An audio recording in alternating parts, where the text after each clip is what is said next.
Internal Security Minister Guy Mayer says the priority trip was a matter of urgency. The minister spent Tuesday morning on a tour of the Venus waterfalls in Anse. He says it was important to assess the vulnerability of the area where several visitors, including 4 last week, had been robbed. Minister Mayers was accompanied by members of the Royal St. Lucia Police Force stationed at the Anse Police Station. This is my first visit to this waterfall, and I wanted to understand how vulnerable the area was. Because this morning you notice for yourself the large group of persons who were here, both enjoying the waterfall and those who were biking. And it's quite a long distance from the village into this waterfall. And therefore it exposes the tourists to any kind of incident if they're not properly supervised. There have been complaints from the police about their inability to properly secure the area because it's so vulnerable.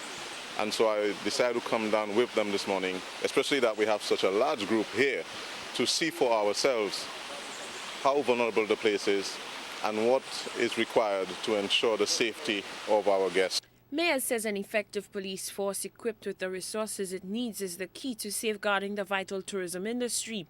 Anse police have requested additional officers to patrol the area and an additional police vehicle. The minister says the request will be accommodated with expediency. It is a move Anse Cannery's MP Dr. Keith Mandesi fully supports. What we have done now, we have recommended a particular vehicle with extra policers coming in there and then patrolling.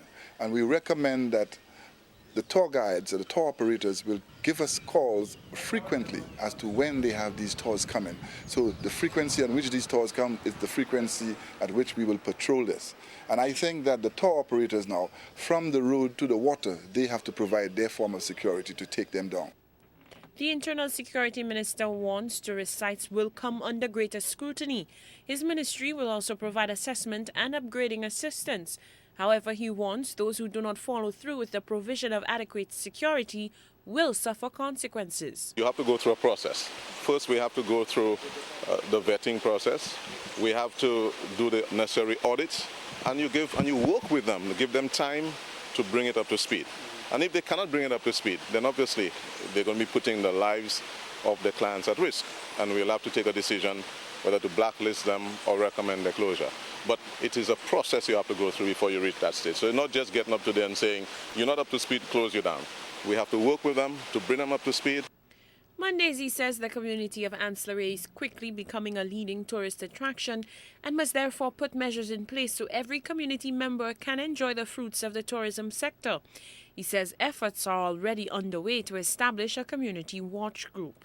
Lovely St. Amy, HTS News, Channel 4.